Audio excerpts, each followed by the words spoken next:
자, 자, 이 부분을 말씀드리고 싶었는데요. 자, 강북 삼성병원의 임세원 의사가 살해당했죠. 저도 어제 속보로 JTBC 그젠가요? 뉴스 보다가 알게 됐는데요. 의사가 정신과 의사인데 살해를 당한 거야. 그 정신과에 진료받으러 온 환자의 병명이 뭐냐면, 양극성 정동장애라는 병명이야. 저는 그거 딱 보고 바로 이렇게 불현듯 딱 떠오르는 게 뭐였냐? 바로 이재명 도지사 형님이야. 여러분도 갑자기 떠오르지 않았습니까?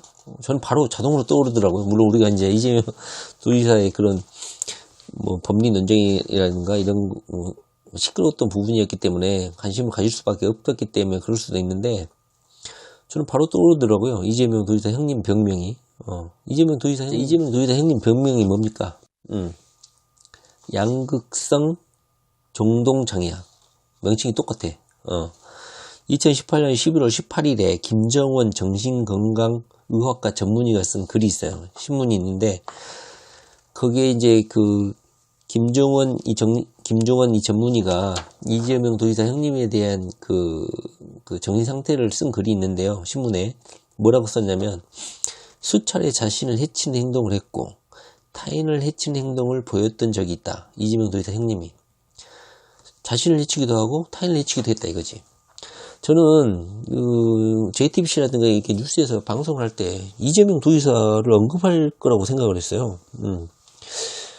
이렇게 그러니까 의사가 살해됐기 때문에, 물론 저는 이게 의사가 살해됐기 때문에 보도가 됐다고 생각해요. 뉴스에. 만약에 일반인이 살해됐거나 이러면 보도 안 돼, 절대로. 그리고 강북 삼성병원이라는 굴지의 병원이 언급되기 때문에 이 보도가 되지, 의사가 아니거나 일반 행인이 살해되잖아요. 정신병원 이런 이런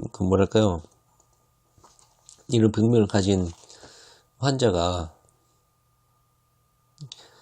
만약에 지나가는 행인을 살해하거나 이러면 뉴스 보도 안 돼요.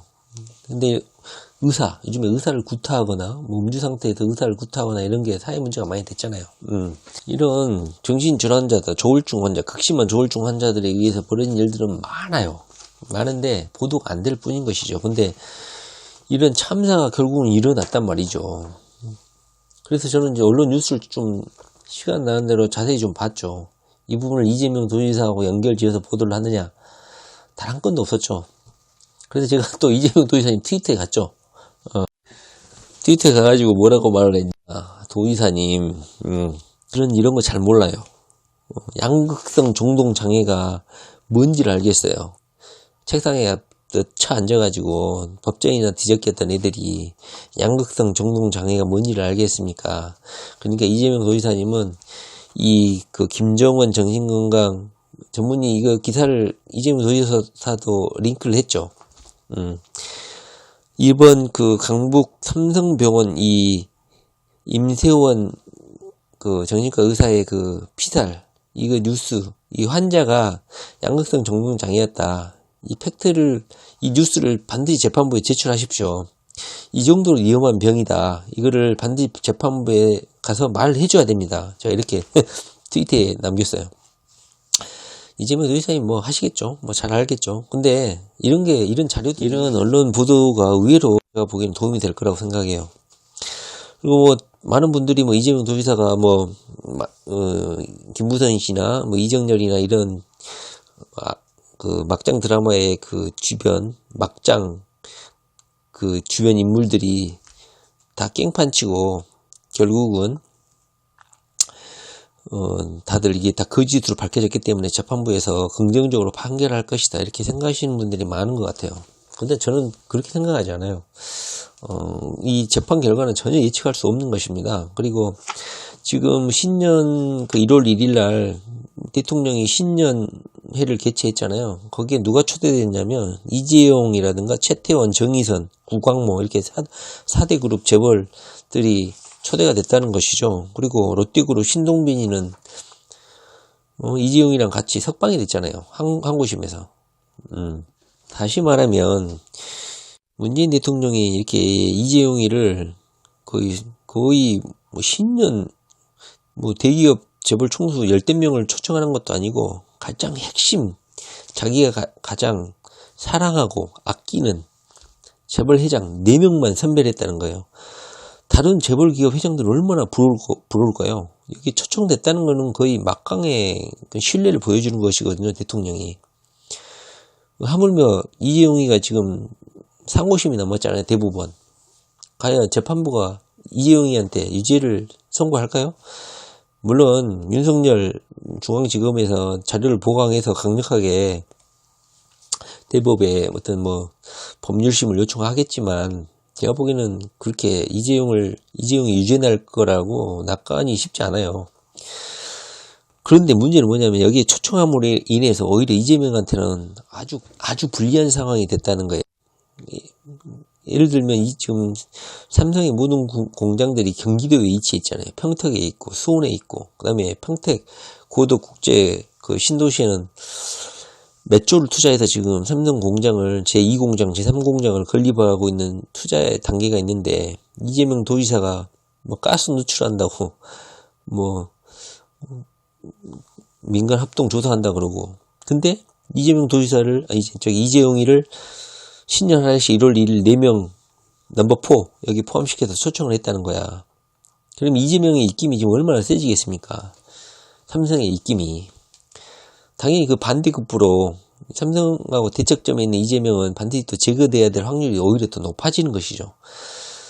절대로 뭐 법원이 뭐 법과 원칙에 의해서 판결할 거라는 이런 아주 그 착하고 순진한 생각을 가지면 안 된다는 거예요.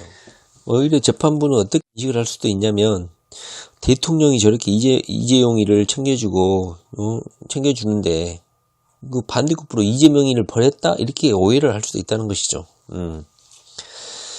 자, 그래서 그래서 저는 더 걱정입니다. 뭐 이렇게 긍정적으로 뭐 재판부가 뭐 이런 여러 정황, 김부선이라든가 이정열이라든가 이런 김용환이라든가 이런 애들의 그런 거짓 행태를 봐서 더 긍정적으로 판결할 것이다, 이재명에게, 이렇게 생각할 수도 있는데, 제 개인적인 생각은 또 그렇게 또 긍정적으로 볼 수만은 없다. 이 재판이라는 것은 손바닥 뒤집듯이 이재용이를 풀어주는 거 보면은 알 수 있잖아요. 얼마나 국민들이 그 수천만 명이 그 재판 결과를 주시하고 있는데도 손바닥 뒤집듯이 그냥 이를 풀어줘 버리잖아요. 이거는 전혀 신경 쓰지 않는다는 거야. 국민들의 여론 이런 거는 그냥 외부 압력에 의해서 정무적 판단을 한다고 보면 되는 거죠. 그래서 무작정 긍정적인 기대만 할 수는 없는 거라고 저는 봅니다. 자, 하여튼 뭐 12월 31일 이후에 문재인 대통령이 조국이라든가 뭐 임종석이를 내보내서, 제가 보기에는 문재인 대통령이 그 이재용이를 옹호하는 그런 스탠스가 많이 희석이 되고, 다시 뭐 적폐청산이라든가 그 조국이가 문재인에 대한 부정적 인식을 많이 희석을 시켜줬죠. 뭐 아마 조국의 그런 답변 태도라든가 그런 모습을 보고 다시 문재인에 대한 신뢰성을 회복하신 분들도 많을 거라고 생각해요. 조국 자체가 무슨 나쁜 사람이 아니라고 저는 누누이 강조를 했죠. 나쁜 사람이 아니라니까 그냥 학자일 뿐이야. 그 사람이 무슨 정치 곤모술수를 행하고 그런 스타일은 아니라는 것이죠. 물론 근데 뭐 우리가 뭐 임종석이를 신뢰할 단계는 아니지만, 하여튼간 그 상임위원회에서 그 조국하고 임종석이가 그런 발언을 해주는 소신 있게 여러 가지 근거를 통해서 확신을 차서 말을 해주는 그런 모습들은 문재인 대통령에 대한 그런 부정적인 이미지를 많이 희석시켜줬다는 거죠. 물론 우리들이야 문재인 정부의 여러 가지 행태들을 분석하겠지만, 일반 개돼지 국민들은 조국이라 그 임종석이라든 이 두 인물들이 상임위원회 그 카메라 앞에서 했던 모습들, 당당한 모습들, 그리고 그 준비해왔던 그 자료들, 조국이 그 펼쳐놓은 그 수첩 봤죠? 그 포스트잇 딱딱딱 끼워가지고 열심히 공부한 그 수첩을 보고 저는 조국에 대한 신뢰도, 저 같은 사람도 신뢰가 생길 정도인데, 일반 개돼지 국민들, 일반 국민들은 얼마나 조국에 대한 신뢰도가 높아졌겠어요. 그건 자동으로 또 문재인 대통령에 대한 신뢰도 제고로 형성이 되는 것이죠. 자, 하여튼 결론은, 자, 1월 10일 날, 자, 이재명 도지사의 1심 재판이 있습니다. 1월 10일 목요일이죠. 자, 그때 되면 또 언론들은 또 한바탕 이재명에 대한 그 재탕 기사, 재탕 보도를 또 본격적으로 시작할 거예요. 왜냐? 신년 할애식에 이재용이가 초대됐어. 문재인 대통령이 4대 그룹 중에 한 명, 그 중에 넘버원으로 초대를 했다는 거지. 당연히 삼성 광고를 받고 있는 언론들은 삼성을 살려야 되기 때문에 이재명이를 또 까는 기사들, 또 4대 의혹, 3대 의혹이라고 하면서 재판에서 거론되는 그 법적 다툼이 되는 내용들을 또 엄청나게 또 방송으로 틀어댈 거란 말이죠. 부정적 인식을 또 쏟아낼 거라는 것이죠. 자, 1월 10일 목요일인데요. 자, 그때 45석 성남지방법원인데요. 그날 45석이 그 방청석인데요. 자, 20석은 일반 시민들에게 이것도 방청을 허락을 하겠다는 거야. 이 지금 무슨 박근혜 재판식으로 애들이 대응을 하겠다는 거야. 저는 이걸 좀 약간 달갑지 않은데요. 지금 성남지방법원에서 이재명 그 재판을 공개 재판을 할 건데, 뭐 이재명 도지사 재판을 박근혜나 뭐 이명박 재판식으로 시민들이 참여할 수 있는 약간 뭐랄까요, 흥행식 재판을 할 모양인 것 같아요. 제 느낌에는. 그래서 총 성남지방법원이 45석이 있는데 그중에 20석을 시민에게 방청권을 배부하고 25석은 언론인한테 배부하겠다는 거야. 그리고 3석 정도를 입석을 허용을 하는데 거기에 이제 언론인들을 뭐 배석시키고 20석은 시민들에게 방청석을 배부하겠다는 겁니다. 그런데 뭐 이명박 같은 경우, 박근혜 같은 경우는 이제 뭐 하도 줄을 서니까 추첨을 했죠, 추첨을. 근데 이제 이재명 도지사 1심 재판은 선착순으로 하겠다는 거야. 성남지방법원이 뭐 박근혜처럼 뭐 이명박이었죠. 이명박 때 그때 뭐 엄청나게 몰릴 줄 알았는데 아무도 안 갔죠. 그것도 미달이었죠, 미달. 뭐 박근혜는 뭐 엄청나게 경쟁률이 있었는데 저는 좀 달갑지 않은데요. 이재명이 재판을 좀 언론으로 희화시킬 생각을 하고 있는 것 같아요. 약간 제 생각에는. 그래서 약간 25석을 언론인한테 자리를 주겠다는 거야.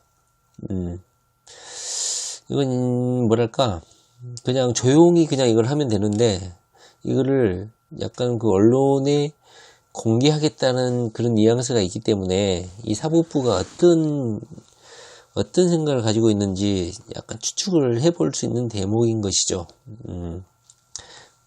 워낙 국민적인 관심이 있어서 그런 건지, 아니면 제 생각은 그래요. 이미 재판부는 결론을 냈다고 생각을 해요. 이거 검토하는데 하루도 안 걸리죠. 제 생각에는 성남지방법원 재판부는 그 배당받은 판사가 누군지는 모르겠는데요. 이미 그 이재명 도지사의 그 네 가지인가요? 이 공직선거법 이 사건에 관련해서 이미 하루면 이 재판 서류가 복잡하지 않기 때문에, 이 사건이 뭐 복잡한 사안이 아니기 때문에 제가 보기에는 이미 결론이 나왔다고 봐요. 하루 이틀만 이 서류 검토하면 이 사안이 복잡한 게 아니기 때문에 공직선거법 위반인지 아닌지 바로 답이 나온다는 거죠. 이미 결론은 정해져 있어요. 이제부터는 이제 하나의 그 언론 플레이인데요. 법원이 제가 보기에는 약간 좀 느낌은 좋지 않다고 봐요. 이렇게 언론이라든가 언론사에게 25석이나 배정을 한다? 이거는 조금 느낌이 좋지 않습니다. 그 다음에 시민들에게 20석을 추첨도 아니고 선착순으로 하겠다. 그러면 뭐 이재명 지지자들도 있고, 그 다음에 이재명을 반대하는 애들도 있고, 뭐 박 터지겠죠. 그래서 1월 10일 목요일 날 그 성남지방법원이 시민들에게 배부되는 방청권 20석을 재판 개정 30분 전부터 선착순으로 배부하겠다고 한다는 것입니다. 뭐 그때 시간이 있으신 분들은 가겠지만 제가 보기에는 이게 법정에서 재판부에서 뭘 노리고 하는 것인지 약간 조금 의아하기도 합니다. 시위 장소 관련해서는 뭐 당연히 뭐 법원 앞이 돼야 되겠죠. 근데 이게 검찰도 그렇고 재판부도 그렇고 이 사람들 성향이 약간 독특해요. 이렇게 언론화되고 시끄러울수록 카타르시스를 느끼는 약간의 그 뭐랄까 선민의식이 있어요. 그러니까 이렇게 뭐 언론을 타거나 시끄럽게 한 판결을 맡을 때 자기의 그 입지를 나타낼 수 있는 절호의 기회다 생각해가지고 약간 흥행을 노리는 법조인이 있는 거죠. 검찰도 그렇고. 그래서 저는 이 성남지방법원이 어떤 무슨 언론 플레이를 하지 않을까, 그다음에 그 판사가 어떤 성향이고 어떤 사람인지는 모르겠지만, 이 언론 플레이를 극대화시켜서 이재명이를 완전히 뭐랄까, 언론을 통해서 명예를 세워주려는지, 명예를 완전히 손상시켜서 정치에서 제거하려는 목적인지, 아직은 저는 그걸 모르겠습니다. 하여튼간 1월 10일 목요일 날 본격적으로 이재명에 대한 공격이, 언론사부터 해서 방송에서부터 정치권에서부터 다시 본격적으로 감행이 될 거라고 생각되는데, 다시 2019년에 우리 이재명 도지사 지지자들은 또 다른 전쟁을 시작하게 될 것 같습니다. 하여튼 다음 주부터 또 이재명 도지사로 이재명 도지사가 또 1심 재판을 하고, 저번에도 이야기했지만 1심 재판 결과는 6개월 내에 결론이 나게끔 돼 있기 때문에 2019년 5월, 적어도 사안이 복잡한 것이 아니기 때문에 1심 재판은 뭐 5월, 6월 전에 재판 결과를 낼 것 같습니다. 그 전까지 우리는 무엇을 해야 될까요? 자, 그 부분은 이제 다음 시간에 이야기를 해보기로 하고요. 하여튼간 2018년 지나고 또 2019년 우리에게는 참 험난한 전반기가 될 것 같습니다. 자, 문재인 대통령이 조국 임종석 때문에 제 이미지를 지금 탈색을 하고 다시 이재용이를 초대를 했는데요. 이재용 때문에 이재명을 없애야 되느냐, 지금 문재인에게는 최대한의 고민이 되지 않을까 싶습니다. 2019년에 이재명 도지사가 지금 지금 여론조사가 리얼미터에서 나왔잖아요. 거기에 유시민을 빼고 조사를 했더라고요. 거기에 이낙연이하고 황교안이가 각각 13.9, 13.5%고, 이재명 도지사가 9%, 오세훈이가 8.6% 해가지고, 기존에 저는 이렇게 리얼미터라는 표본이 작은 여론조사를 신뢰하지는 않지만, 그래도 이게 통계라는 걸 무시할 수는 없거든요. 이재명 도지사가 지지율이 많이 상승했죠. 제 생각에는 여러분들의 많은 이재명 도지사의 업무 광고, 이재명 도지사의 업무를 이렇게 유튜브라든가 여러 SNS를 통해서 광고를 해준 덕분이 아닌가 싶습니다. 이것밖에 없다고 생각합니다. 현재로서는. 이런 여론조사는 계속해서 이제 발표가 될 것인데요. 자, 다음 1심 재판 결과는 2019년 5월, 6월 그 전에 발표가 될 건데, 자, 재판부가 가장 압력을 느끼는 것은 뭘까요? 바로 이재명에 대한 국민의 지지겠죠. 그렇기 때문에 우리가 이재명 도지사가 대권 주자로서 지지율이 높게끔 나오도록 지지를 해주면 돼. 우리가 어떻게 지지율이 높게 나오게 할 수 있을까요? 현재까지는 여론에 의해서 부정적 이미지가 많이 더 씌워져 있기 때문에 우리들이 해야 될 일은 이재명 도지사의 업무를 계속 광고해 주는 거야. 이재명 도지사가 이렇게 일을 잘한다, 열심히 한다. 그래가지고 국민들에게 긍정적 이미지를 심어주는 게, 그다음에 그래서 여론조사에서 많은 지지율이 남으로써 사법부가 부담을 느끼게 하는 것. 현재는 이것이 우리의 역할이라고 생각합니다. 자, 그래서 2019년 약간 힘들겠지만, 자, 오늘 저도 간단하게 이야기를 했지만, 다음 주부터 또 험난한 대장정이 시작될 것 같은데요. 이 정치, 좀 스트레스 받겠지만, 아까운 정치인 한 명을, 구해야 한다는 어떤 단순한 그런 희망이나 그런 안타까움을 우리가 지금 이렇게 하고 있는 것이니까요. 자, 여러분들도 유튜브 개설하시고, 블로그, SNS, 인스타그램, 좋습니다. 이재명 도지사의 페이스북, 자, 트위터, 이재명 도지사의 그런 업무 추진을 강력하게 전파해 주시기 바랍니다. 그것이 이재명 도지사를 지키는 일이라고 생각합니다. 자, 화이팅!